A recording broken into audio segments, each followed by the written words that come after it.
콘텐츠 분야의 우수한 벤처기업, 중소기업에게 입주 공간을 제공하고 사업을 지원하는 문화창조벤처단지가 지난 29일에 문을 열었습니다. 문화창조벤처단지가 어떤 역할을 하게 될지 이소희 기자와 함께 자세한 이야기 나눠보겠습니다. 어서 오세요. 안녕하세요.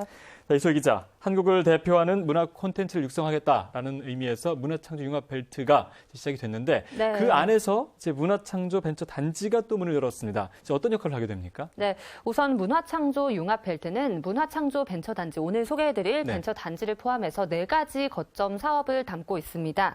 우선 문화창조 아카데미가 인재 양성을 담당하게 되고요.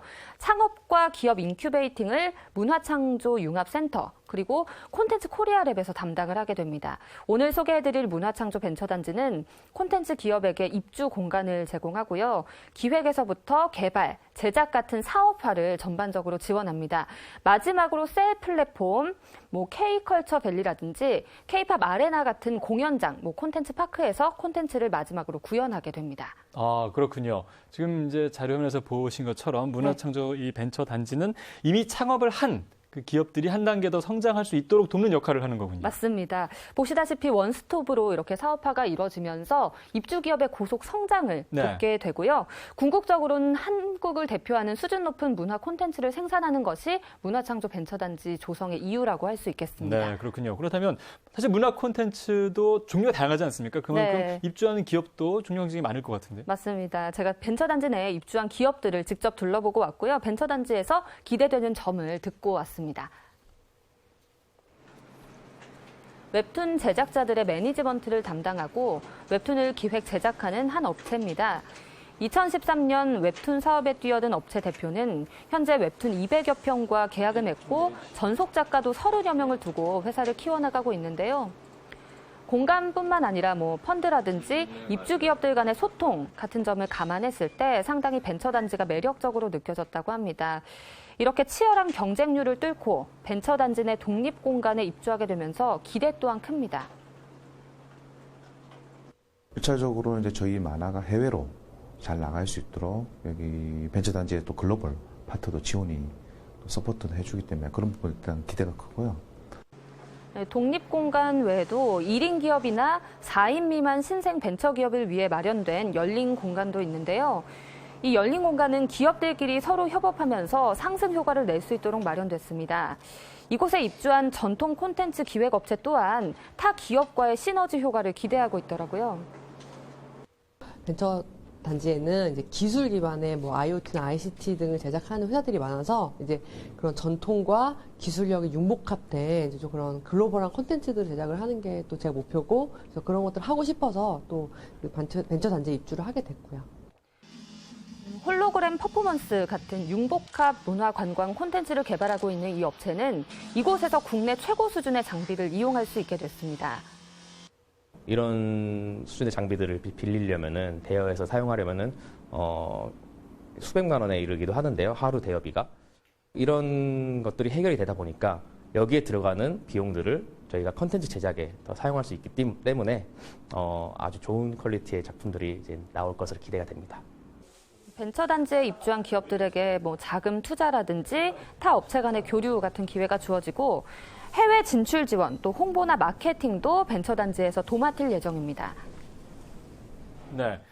벤처단지, 공간도 제공이 되기 때문에 이제 큰 도움이 될 것 같고, 사실 기업이 만들어진 다음에 가장 많은 고민을 하는 부분이 자금이라고 하더라고요. 그런데 그런 자금도 지원이 되고, 심지어 해외에 진출할 때도 지원되기 때문에 그 어떤 기업들의 고민이 많이 해결될 것 같습니다. 네, 원스톱 사업화 지원이 정말 가능하다라고 볼 수 있겠고요.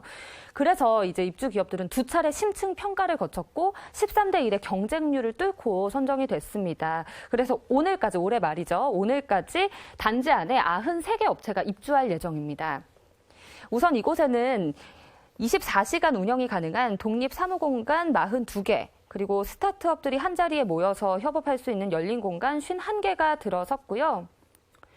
또 이들 입주 기업에는 임대료와 관리비 지원, 업무 인프라가 제공이 되고 저금리 융자 지원과 크라우드 펀딩, 해외 네트워크 서비스까지 다양한 혜택이 주어집니다. 네, 굉장히 놀라운데요. 네. 임대료가 전액 지원이 되고 또 관리비도 또 제공이 된다고요? 맞습니다. 독립공간의 경우에는 입주 뒤에 초기 2년까지 임대료가 전액 지원이 되고요. 네. 그 뒤에는 성과에 따라서 이제 차등 지원이 됩니다. 또 관리비도 50% 정도 지원되고요. 열린 공간 같은 경우는 최대 1년간 임대료, 관리비 모두 전액 지원됩니다. 아, 그렇군요. 저 크라우드 펀딩 그리고 저금 융자 지원, 이 자금 관련된 부분도 있는데 조금 더 자세히 설명해 주시죠. 네, 정부가 내년에 이제 1,325억 원의 예산을 투입해서요. 300억 원 규모의 융합 콘텐츠 펀드를 조성할 계획이고요. 은행권과 크라우드 펀딩을 연계할 예정이고 콘텐츠 프로젝트 제작 지원에만 100억 원이 조성이 됐습니다. 네. 또 아까 말씀드렸다시피 홍보나 해외 진출도 진행이 되는데요. 국내 쇼케이스 개최뿐만 아니라 해외 벤처 지원 프로그램 그리고 파트너십까지 구축될 예정입니다. 네. 이 단지가 그러니까 창업이 된 회사들의 어떤 그 다음 단계를 지원하는 것이니만큼 창업을 할 때 아이템이 있지 않습니까? 그렇다면 네. 좀 더 품질이 좋은 아이템으로 개발될 수 있도록 그런 도움을 준 역할을 하게 될 것 같군요. 맞습니다. 좀 콘텐츠 수준을 높일 수 있는 그런 전반적인 지원이 가능할 것으로 예상이 되고요. 또 문화창조벤처단지가 문화 융성에만 이바지한다고 볼 수는 없고 여러 가지 경제적인 효과도 기대가 되고 있습니다. 창조 경제와 문화 융성을 얘기하는데 문화와 창조가 함께 가는 것이라고 생각을 하기 때문에 문화 융성을 통한 창조 경제의 실질적인 사례가 되는 것 또한 기대 효과라고 생각을 합니다. 네. 문화 융성을 통한 창조 경제의 발전까지 네. 기대해 볼 수 있겠군요. 네, 이미 사업화 과정이 진척된 기업도 꽤 있기 때문에 문체부에 따르면 내년쯤에는 25개 정도 킬러 콘텐츠가 육성될 것으로 기대를 하고 있습니다. 그렇게 되면 해외에서도 더 큰 실적을 거두지 않을까 예상되고 있습니다. 네, 자, 문화창조융합 벨트 3단계 사업이라고 할 수 있는데요. 이제 잘 시작이 됐습니다. 자리를 잘 잡아서 전체적인 어떤 성공을 기대해 보도록 하겠습니다. 네. 이소희 기자 오늘 수고했습니다. 감사합니다.